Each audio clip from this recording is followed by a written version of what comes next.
Hi friends, मैं राज और आपका राज टीचिंग में स्वागत है। दोस्तों,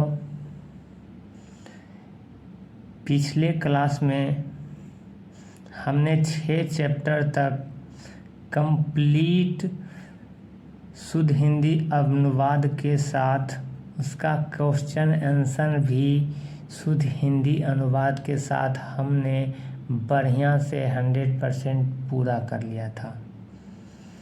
आज हम नेक्स्ट चैप्टर नीति श्लोका, आपको दिख रहा होगा, सप्तमा पाठा यानी 7वां पाठ को आज हम पढ़ने वाले हैं। तो दोस्तों, आप अपने पास किताब, कलम, कॉपी, ये तीनों चीज़ रेडी कर लीजिए और आराम से हमारी बातों को समझने का कोशिश कीजिए, है ना। हम अपनी भाषा में आपको समझाने का प्रयास करने वाले हैं।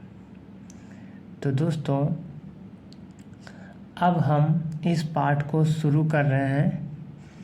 आशा है कि आप रेडी हो चुके होंगे। और दोस्तों, जितने भी सारे हमने क्लास लिया है उनके यूट्यूब डिस्क्रिप्शन बॉक्स में PDF लिंक हमने प्रोवाइड कर दिया है। आप वहां से जा करके डाउनलोड करके अपने नोट्स को बहुत ही अच्छे तरीके से बना सकते हैं और क्वेश्चन आंसर लगा सकते हैं। इसके बाद जब ये चैप्टर ख़त्म हो जाएगा दोस्तों, तो हम बारी बारी से सभी जितने भी ये प्यूसम भाग 2 है उसका हम क्वेश्चन आंसर का भी PDF के साथ साथ इसी तरह से हम क्लास लेने वाले हैं। तो दोस्तों, स्टार्ट करते हैं बिना समय गवाए। तो दोस्तों, शुरू करते हैं। देखिएगा, हाँ, सप्तमा पाठा यानी 7वां पाठ, नीति श्लोका यानी नीति के श्लोक या नीति श्लोक। ठीक है दोस्तों, तो इसको लिखने वाले हैं सप्तमा पाठा यानी 7वां पाठ, नीति श्लोका। नीति श्लोका यानी नीति के श्लोक या श्लोका कर सकते हैं। अयम पाठः सुप्रसिद्धस्य ग्रन्थस्य महाभारतस्य उद्योग पार्वणः अंश विशेषे अध्यायः 3340 रूपायः विदुर नीति संकलितः। इसमें कहा जा रहा है कि अयम पाठ, यह पाठ प्रसिद्ध ग्रंथ महाभारत के उद्योग पर्व से अंश विशेष है, यानी वहाँ से उठाया गया है, वहाँ से लिया गया है।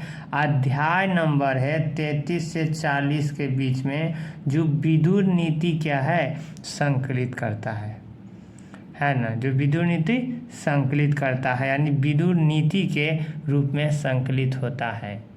तो इसको हम लिखेंगे दोस्तों कि यह पाठ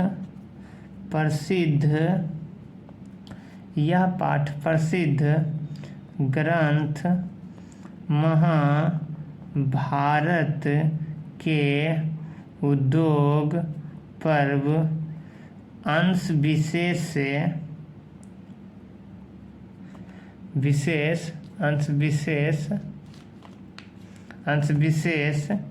से अध्याय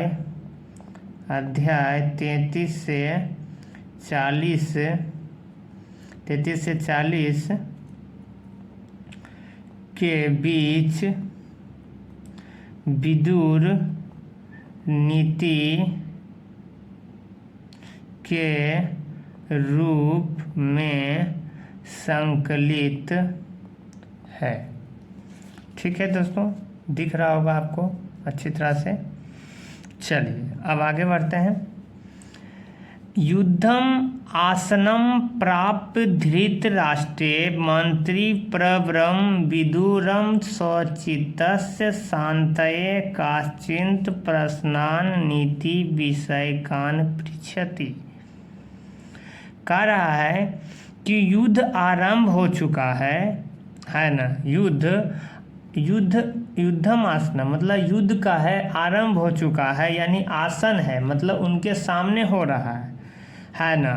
तो धृतराष्ट्र क्या है ना। धृतराष्ट्र आप जानते होंगे महाभारत का मेन धृतराष्ट्र के बारे में, शायद उनको आंखें नहीं थी, मतलब आंख क्या किए थे देखते हैं, पट्टी बांध के रखते थे, है ना। तो उनके पीछे कहानी था, कुछ ऐसा भी कहानी उनको सुनने को मिला है कि उनकी पत्नी को कि उनके पति को, दोनों में से एक को नहीं दिखाई देता तो वो भी नहीं देखते थे, वो भी पट्टी लगा के रहते थे। तो देखिए क्या हो रहा है कि धृतराष्ट्र जो है मंत्री में क्या है, हाँ धृतराष्ट्र मंत्री प्रबल मतलब मंत्रियों में जो प्रमुख विदुर है ना, सोचित शांति मतलब अपने मन को शांत करने के लिए, है ना, नीति विषय के बारे में कुछ प्रश्न करते हैं। किससे? विदुर से प्रश्न करते हैं। तो इसको लिखने वाले हैं हम कि युद्ध आरंभ होने के बाद धृतराष्ट्र मंत्री प्रमुख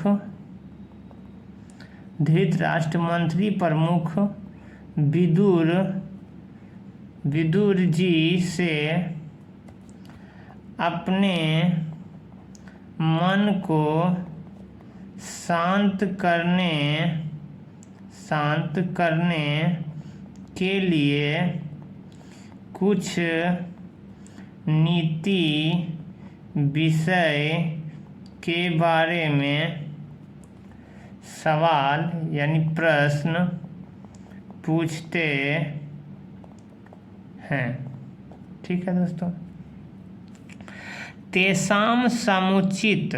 तेषां समुचितमुत्तरम विदुरो ददाति। तो कह रहा है कि उनका समुचित यानी उचित उत्तर विदुर जी देते हैं। ददाती मतलब क्या होता है? देना होता है। तदेव प्रश्नोत्तरम रूपम ग्रंथ रत्नम विदुर नीति। कह रहा है कि तथैव प्रश्नो उत्तरम रूपम ग्रंथ रूपम विदुर नीति। तो यही कह रहा है कि उनका प्रश्न उत्तर दोनों के बीच में जो वार्तालाप हो रही है या जो भी कहासुनी या जो भी बातचीत हो रही है, तो उन दोनों के बीच में जो प्रश्न उत्तर का जो रूप चल रहा है यानी व्याख्या चल रहा है, उन्हीं को ग्रंथ के रूप में विदुर नीति कहा जाता है। विदुर जी की नीति यानी विदुर नीति। तो इसी को लिखेंगे तदय मतलब उन दोनों के परस्पर प्रश्न उत्तर को ग्रंथ में विदुर नीति कहते हैं। ठीक है दोस्तों, कहते हैं। आगे इयं पि भगवद्गीतेव महाभारतस्यायंकमपि स्वतंत्र ग्रंथ रूपा वर्तते। करा यह भी भागवत गीता के जैसा महाभारत जो है, कह रहा है कि महाभारत भी जो है भागवत गीता के जैसा स्वतंत्र ग्रंथ के रूप में माना जाता है। तो इसको लिखेंगे कि यह भी भागवत गीता के जैसा स्वतंत्र, यह भी यानी महाभारत को भी लिखेंगे, यह भी मतलब महाभारत को भी भागवत गीता के जैसा स्वतंत्र धर्म ग्रंथ के रूप में माना जाता है। ठीक है दोस्तों, अब हम आगे बढ़ते हैं दोस्तों।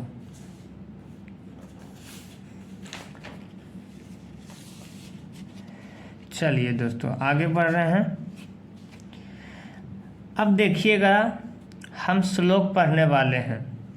पहला श्लोक है, यस् कृत्यम न बिघंति शीतमुष्णं भयं रति समृद्धर समृद्धवा स वै पंडित उच्यते। इसमें कहा गया है दोस्तों, यश मतलब जिसके, कृत मतलब काम, जिसके काम में न सर्दी गर्मी भय प्यार से बाधा आता हो, है ना। जिसके कृत यानी काम में न सर्दी गर्मी भय रति यानी प्यार से बाधा ना आता हो, समृद्ध वय चाहे वो समृद्ध हो ना हो, वे पंडित उच्यते मतलब कहलाता है। तो उसको क्या बोलते हैं, बुद्धिमान व्यक्ति कहते हैं। तो उसी को लिखेंगे दोस्तों कि जिसके काम में न सर्दी गर्मी भय प्यार से बाधा आता हो,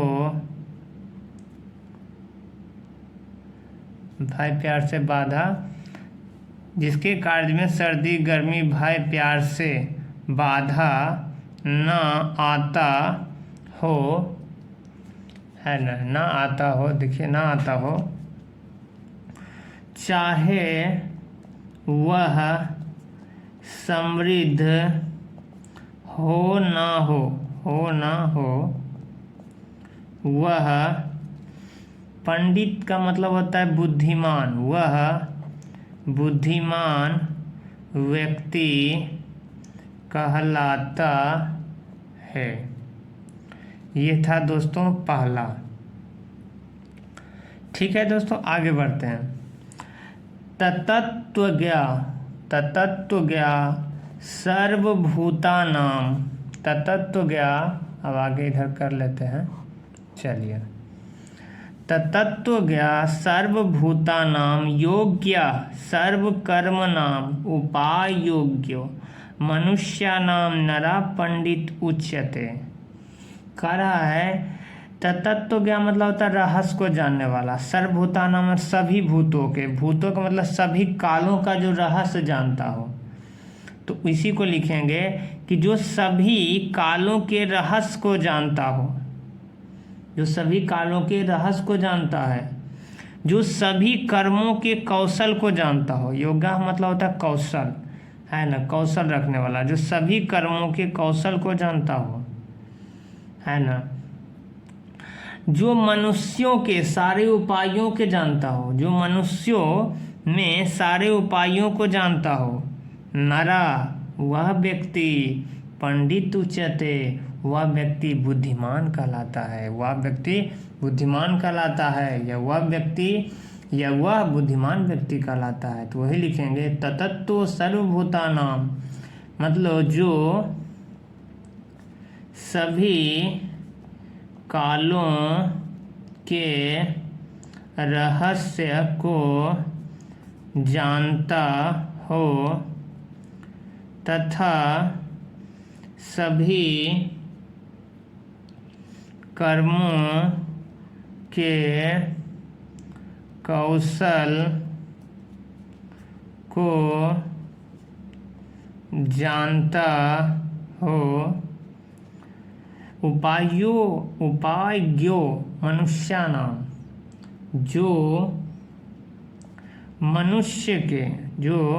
मनुष्यों के सारे उपाय को जानने वाला, उपायों को जानता हो।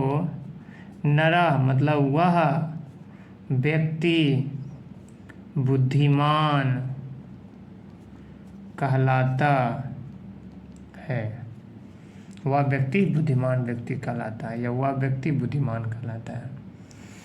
आगे हो गया ये दूसरा दोस्तों। ठीक है, अब हम आगे बढ़ते हैं, देखते रहिएगा। अनाहुता प्रवसति, अनाहुता प्रविशति, अपृष्टो बहुभास्ते, अविश्वते विश्वसिति, मूढ़चेता नराधमा। इसमें कहा गया है अनाहुत मतलब बिन बुलाए, कहता है कि जो बिन बुलाए प्रवेश करता हो, यानी जो आता हो, बिन बुलाए आता हो। अपृष्टों पर बहुभास्ते, जो बिना पूछे, और पृष्ठों मतलब होता है बिना पूछे, बहुत बात करता हो, बहुत बात करता हो। बहुभास्ते मतलब बहुत बकबक बकबक करता है। ओ विश्वते विश्वती मतलब जिस पर जो अविश्वसनीय व्यक्ति है उस पर भी विश्वास कर लेता है। वह व्यक्ति मूढ़चेता नराधर्मा, वह व्यक्ति है ना, वह व्यक्ति मूर्ख हृदय वाला, मूढ़चेता मतलब मूर्ख हृदय वाला क्या है, नीच व्यक्ति कहलाता है ना। वह व्यक्ति है ना, तो कह रहा है कि मूढ़चेता नराधर्मा, नराधर्मा का मतलब कि वह व्यक्ति हृदय मतलब क्या, मूढ़चेता मूर्ख हृदय वाला, मूर्ख हृदय वाला मनुष्यों में नीच कहलाता है। तो देखिए दोस्तों, इसको लिखने वाले हैं कि जो बिन बुलाए आता हो, जो बिन बुलाए आता हो, बिना पूछे बात करता हो, ओ विश्वसनीय पर विश्वास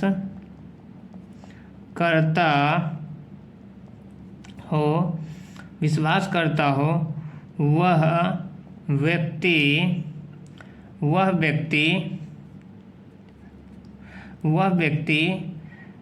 मूर्ख हृदय वाला, वह व्यक्ति मूर्ख हृदय वाला मनुष्यों में नीच होता है। ठीक है दोस्तों, ये हो गया आपका तीसरा नंबर। अब हम चौथा बढ़ते हैं आगे।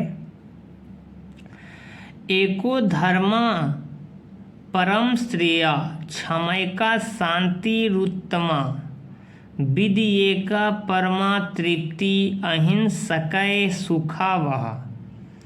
कह रहा एको धर्मा मतलब एक ही धर्म है, यानी धर्म एक ही है। क्या है भाई, परम श्रेया, धर्म एक ही है। परम श्रेया का मतलब परम कल्याण, क्षमैका परम कल्याण, क्षमा और शांति परम शांति। ये क्या है ये सारे क्या, ये सारे धर्म हैं। और धर्म कहा एक ही धर्म है जिसमें कह रहा है कि परम कल्याण है, क्षमा है, शांति है। विद्या का परमा तृप्ति, तो ज्ञान ही परम तृप्ति है। ज्ञान ही मतलब विद्या ही, परमा तृप्ति मतलब परम तृप्ति का मतलब होता है संतुष्टि है, सुखद है। अहिंसा का सुखावह, और अहिंसा ही सुख देने वाली है, अहिंसा ही सुखद है या सुख देने वाली है, ये कहा गया दोस्तों। तब देखिए, अब हम इसको लिखने वाले हैं कि धर्म एक ही है, परम कल्याण, क्षमा और शांति, परम शांति। विद्या का परमा तृप्ति मतलब विद्या, परमा तृप्ति का मतलब होता है दोस्तों कि विद्या ही परम संतुष्टि है, कोमा अहिंसका सुखावह, और अहिंसा सुख देने वाली है। ठीक है, अहिंसा सुख देने वाली है या सुखद होती है, जो भी है। आगे ये है चौथा नंबर आपका। आगे बढ़ते हैं, देखिएगा। अब है त्रिविधम नरकस्येदम द्वारम नाशनमात्मनः कामा क्रोध अस्तथा लोभ अस्तमादेतत् तया त्यजेत त्रयम त्यजेत। लिखा हुआ है कि त्रिविधम मतलब तीन ही क्या है, विधान है, रास्ता है ना। कहाँ? नरक सेदम द्वार, मतलब नरक के 3 ही क्या है, द्वार हैं। नाश मात्मना है ना, अर्थात मनुष्यों का नाश यानी स्वयं का नाश करने वाला है। 3 ही विधान है जिसमें मनुष्यों का क्या कर रहा है, नाश करने वाला है। कौन कौन है भाई? कह रहा है काम है, क्रोध है तथा लोभ है। क्या है? लोभ है। और इसमें क्या है, तरम त्यजेत, इन सभी का मनुष्यों को, तीनों को क्या करना, त्यजेत मतलब होता त्याग करना चाहिए। क्या करना चाहिए? त्याग करना चाहिए। तो हम लिखेंगे दोस्तों कि नरक के 3 ही द्वार हैं, अर्थात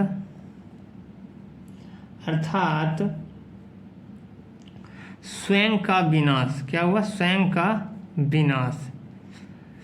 कह रहा है नरक के 3 ही द्वार है, काम है, क्रोध है, लोभ है।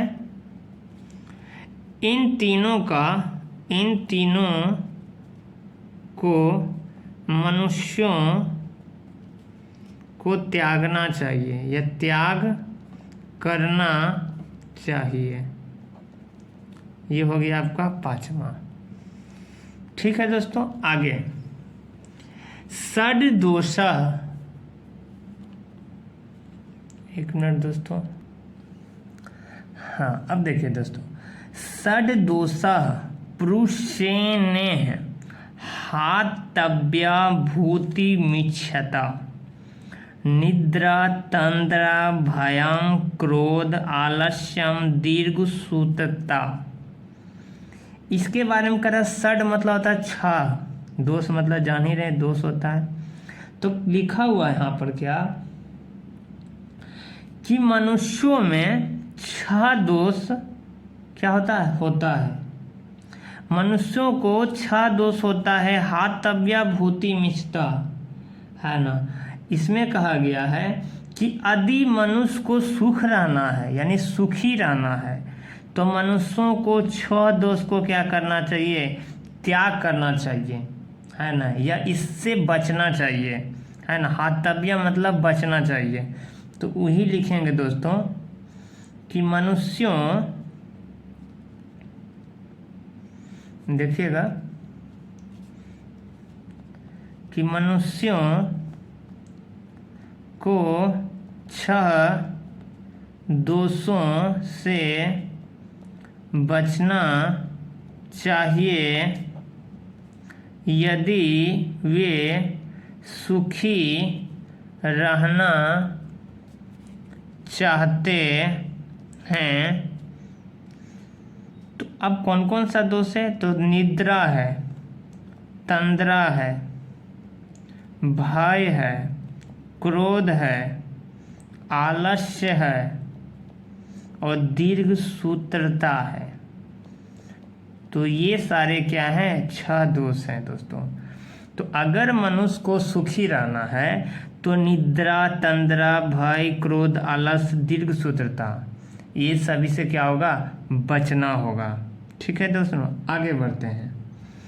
सत्येन रक्षते धर्मः विद्या योगेन रक्षते मिर्जया रक्षते रूपम कुलम वृतेन रक्षते। इसके बारे में क्या कहा जा रहा है कि सत्येन, सत्य से धर्म की रक्षा होती है। अब विद्या से योग की रक्षा होती है। अब मिर्जया मतलब मृज्या का मतलब होता है स्वच्छता, स्वच्छता से रूप की रक्षा होती है। कुलम वृतेन रक्षते, और कह रहा है कि, और इसके बाद कह रहा है कि आचरण से क्या हो रहा है, कुल की रक्षा होती है। आचरण से कुल की रक्षा होती है, तो वही लिखेंगे दोस्तों हम, है ना। चलिए इसको लिखने वाले हैं, एक मिनट दोस्तों। चलिए दोस्तों इसको हम लिखने वाले हैं कि सत्य से धर्म की रक्षा होती है, विद्या से योग की रक्षा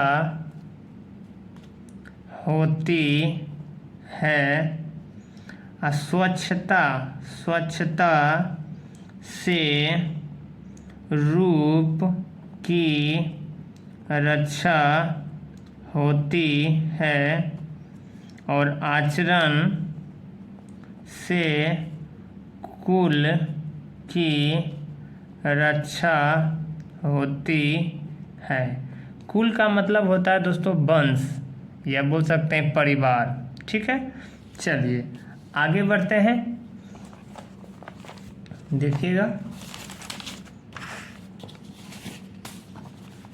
चलिए अब आइए, मात्र 3 श्लोक और बचा हुआ है, देखते जाइएगा।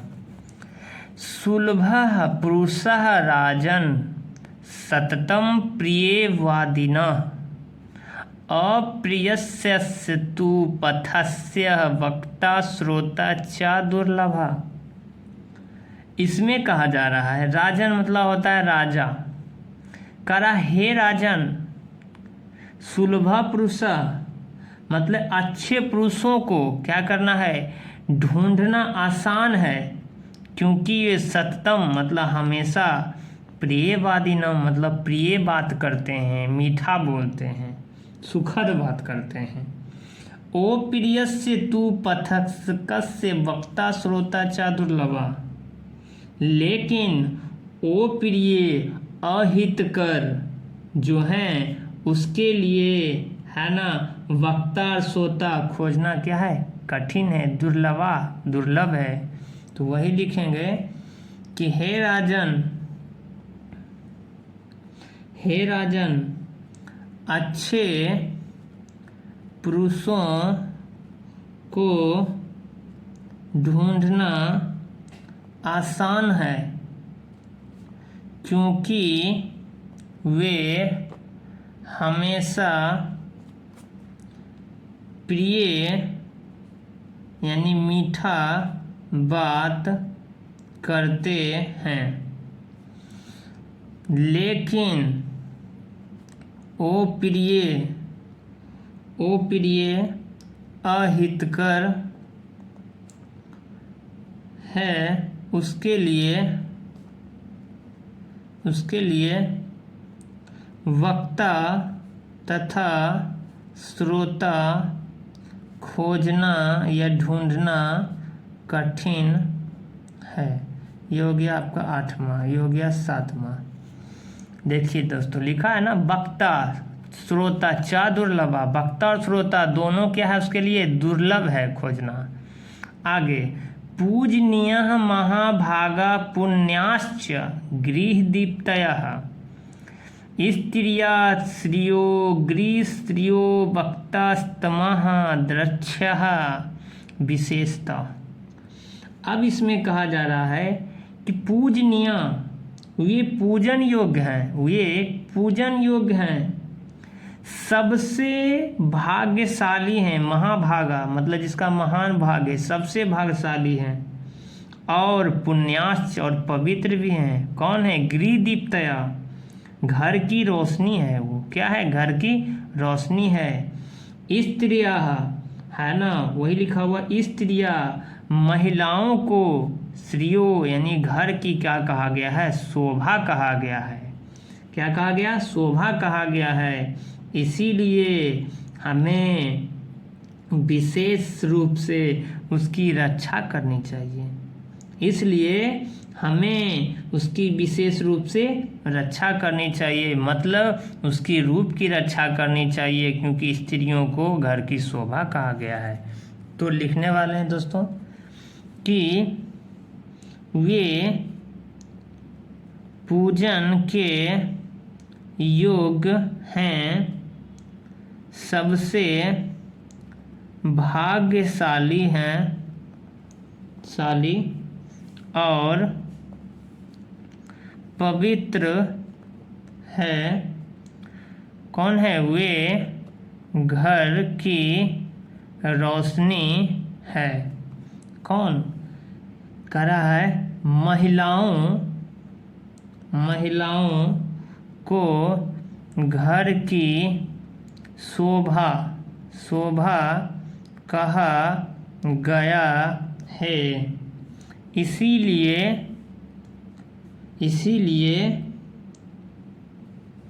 इसीलिए हमें उनकी क्या करनी चाहिए? रूप की या शरीर की रक्षा करनी चाहिए। ये हो गया आपका दोस्तों ये है करनी चाहिए। ठीक है दोस्तों, आगे बढ़ते हैं, अंत की ओर जा रहे हैं, 10वें की ओर। अकीर्ति विनियो हन्ति हन्तयनर्थ पराकर्मा हन्ति नित्यं क्षमा क्रोधमचारो हनंत लक्षणम। अकीर्ति का मतलब होता है अपमान। अपमान जो है नर्मता को हत्या करता है, यानी विनाश करता है।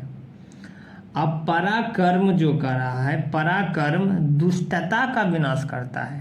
हनंती का मतलब होता है हत्या करना, नाश करना, विनाश करना। हंति नित्यम क्षमा क्रोध, और कह रहा है क्षमा जो है क्रोध को नाश करता है, तथा कुलक्षण जो है चरित्र का नाश करता है।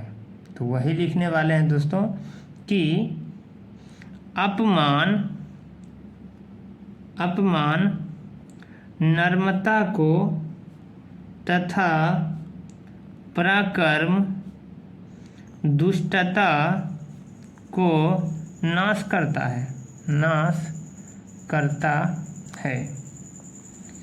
और करा क्षमा क्रोध को तथा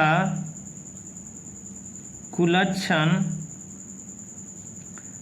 चरित्र को नाश करता है।